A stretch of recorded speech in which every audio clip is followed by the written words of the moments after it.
घर बनाते समय हम बहुत सारे छोटे-बड़े फैसले लेते हैं कि कहाँ पे कमरा बनाना है, कितनी ऊंचाई रखनी है, किस प्रकार का सरिया इस्तेमाल करना है, प्लास्टर कितना मोटा होगा, बीम की पोजीशन क्या होगी और इसी तरीके का एक और महत्वपूर्ण सवाल होता है कि कॉलम किस शेप का होना चाहिए। आपने कई जगह गोल कॉलम यानी सर्कुलर कॉलम्स देखे होंगे, लेकिन ध्यान देंगे तो पाएंगे कि घरों में और छोटी रिहायशी मकानों में गोल कॉलम को लगभग कभी नहीं दिया जाता, उसे अवॉइड किया जाता है। तो ऐसा क्यों? जबकि दिखने में गोल कॉलम सुंदर लगते हैं, देखने में मॉडर्न अपील देते हैं और बड़े-बड़े स्ट्रक्चर्स में भी इसका उपयोग बहुत ज़्यादा मात्रा में किया जाता है, क्योंकि ये ज़्यादा मजबूत होते हैं हमारे स्क्वायर कॉलम के मुकाबले। फिर घरों में इन्हें क्यों अवॉइड किया जाता है? आज की इस वीडियो में हम इसी बारे में विस्तार में बात करेंगे कि सर्कुलर कॉलम देने में क्या-क्या दिक्कतें होती है, ये क्यों महंगा पड़ता है और कब इसे दिया जाता है और क्यों रेक्टेंगुलर या स्क्वायर कॉलम ही बेस्ट माना जाता है। ये पूरा video practical experience, engineering logic और कंस्ट्रक्शन साइट की ग्राउंड रियलिटी पे आधारित है, इसलिए इसे अंत तक आप जरूर देखें। सबसे पहला बात करते हैं सर्कुलर कॉलम की शेप और बिहेवियर की। एक गोल कॉलम दिखने में जितना सिंपल लगता है, असल में उसका स्ट्रक्चरल बिहेवियर उतना ही अलग होता है। सर्कुलर कॉलम्स एक्सियल लोड यानी ऊपर से सीधे नीचे आने वाले भार को अच्छे तरीके से सहन करता है, क्योंकि उसकी शेप हर दिशा में बैलेंस रहती है। यानी स्क्वायर या रेक्टेंगुलर कॉलम्स में दो दिशाओं में भिन्न क्षमता होती है, वहीं सर्कुलर कॉलम में हर दिशा में एक जैसी क्षमता रखता है। यही सबसे बड़ा कारण है कि अब गोल कॉलम बड़े-बड़े ब्रिजेस के पायर्स में, फ्लाईओवर्स में, हेवी इंडस्ट्रियल बिल्डिंग्स में, साइलोज में, चिमनीज में या मल्टी स्टोरीड कमर्शियल बिल्डिंग में ज्यादा देखते होंगे। लेकिन घर निर्माण में ये फायदा उल्टा नुकसान दे देता है, क्योंकि घर में हमें लोड को जरूरी नहीं कि चारों दिशाओं में बराबर झेलना हो, बल्कि हमें बीम को रेस्ट करने के लिए एक फ्लैट सरफेस चाहिए होता है, जो सर्कुलर कॉलम में मिसिंग होता है। अब बात करते हैं सबसे महत्वपूर्ण और प्रैक्टिकल इश्यूज की, जो कि है बीम कनेक्शन। एक सर्कुलर कॉलम में आप किसी बीम को सही तरीके से सीट नहीं करा सकते एक कॉलम के बगल में। बीम हमेशा एक फ्लैट सरफेस पर बैठता है, जहां सरिया का प्रॉपर एंकरेज मिलता है, शटरिंग आसानी से बनता है और कंक्रीट कॉम्पैक्शन भी अच्छा होता है। लेकिन सर्कुलर कॉलम में फ्लैट सरफेस ही नहीं होता है, वहां पे आपको कर्व टाइप का शेप देखने को मिलेगा, जहां पे जाके बीम एंकर करती है, जो कि बहुत बड़ा एक मुश्किल खड़ा करता है। असल में आपको बीम को एक कर्व सरफेस पर जॉइन करना पड़ता है, जिससे बीम और कॉलम का जो जॉइंट है वो वीक हो सकता है। साथ ही बीम के स्टीरअप्स और कॉलम की टाइज का अलाइनमेंट बिगड़ जाता है, एंकरेज लेंथ ठीक से नहीं बैठती और शटरिंग भी प्रॉपर रूप से फिक्स नहीं हो पाता।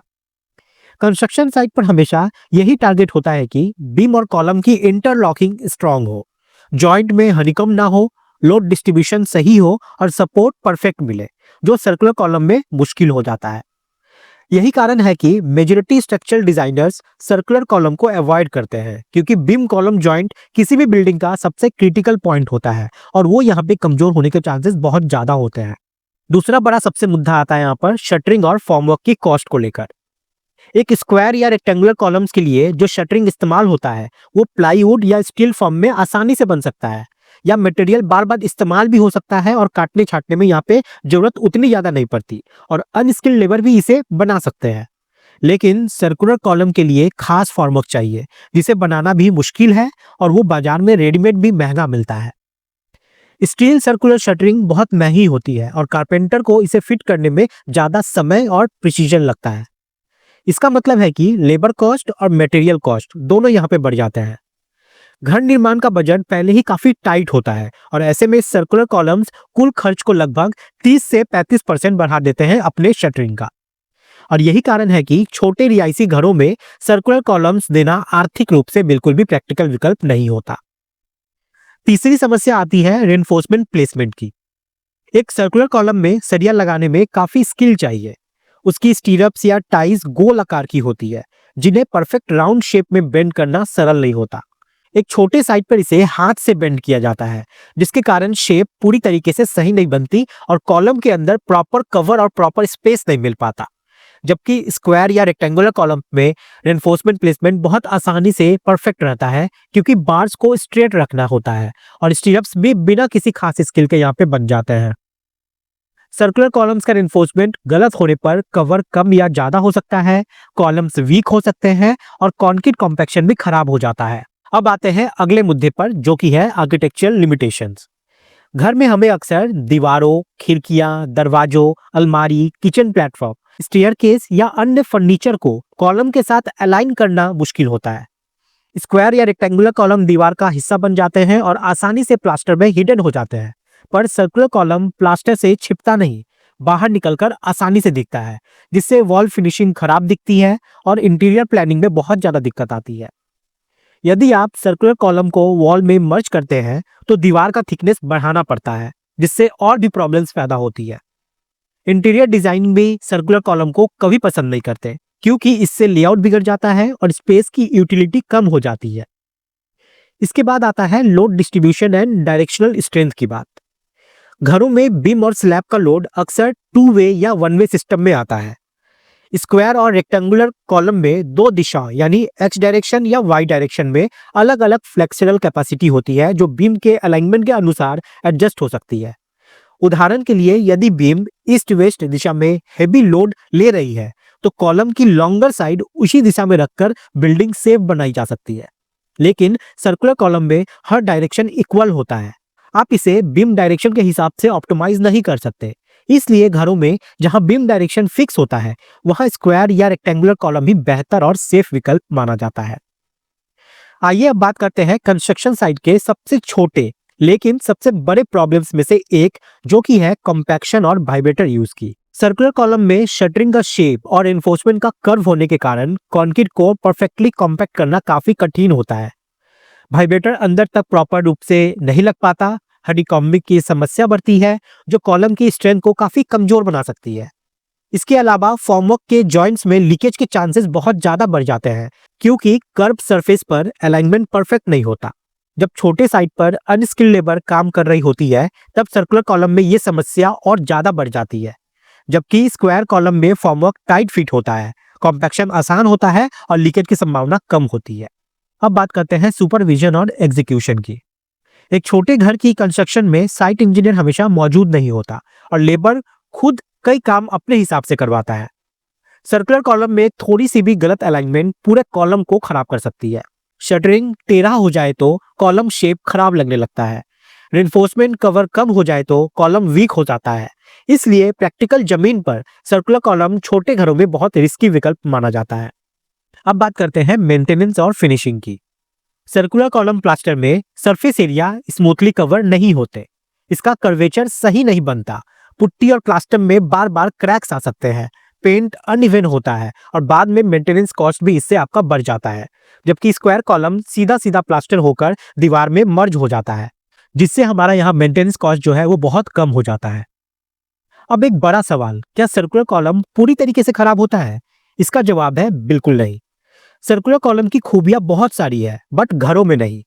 सर्कुलर कॉलम परफेक्ट ऑप्शन तब होता है जब स्ट्रक्चर बहुत ऊंचा हो, लोड चारों दिशाओं में बराबर हो, आर्किटेक्चरल डिजाइन ओपन हो, बीम यहाँ पे मिनिमम से मिनिमम हो, कॉलम एक्सपोज्ड हो, यानी कि जो बाहर की साइड में लगते हैं, हम लोग ब्यूटिफिकेशन के लिए इसको लगाते हैं, यानी कि एस्थेटिक्स ज्यादा मायने रखती हो वहां पे, जैसे bridges, stadiums, silos, water tanks, industrial chimneys, large auditorium, underground parking pillars, कुछ इस तरीके के स्ट्रक्चर।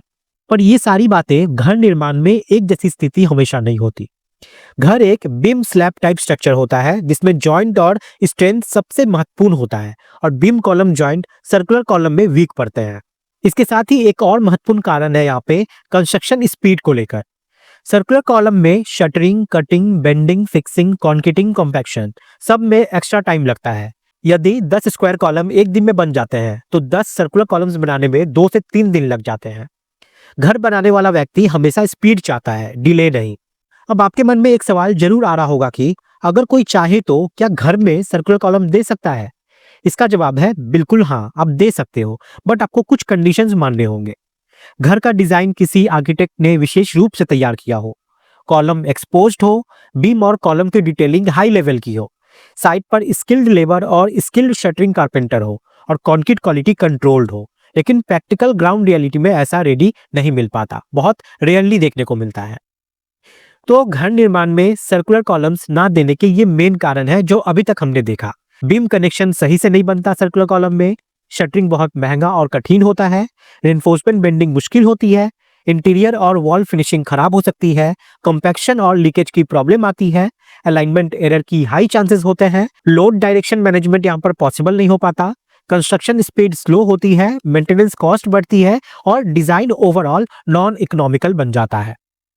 इसलिए दुनिया भर के स्ट्रक्चरल डिजाइनर्स, साइट इंजीनियर्स और आर्किटेक्ट्स घरों में सर्कुलर कॉलम्स को अवॉइड करते हैं और स्क्वायर रेक्टेंगुलर कॉलम को बेस्ट और प्रैक्टिकल विकल्प मानते हैं। उम्मीद करते हैं वीडियो में बताई गई सभी चीजें आपको अच्छे से समझ में आई होंगी। फिर भी कोई डाउट, कोई परेशानी है तो आप कमेंट में हमसे बात कर सकते हैं। हमारे चैनल से जुड़ने के लिए आप चैनल को सब्सक्राइब भी कर सकते हैं और बेल आइकन को जरूर दबा दीजिएगा, इससे वीडियो आपको मिलती रहेगी। मिलते हैं अगले वीडियो में, तब तक के लिए जय हिंद।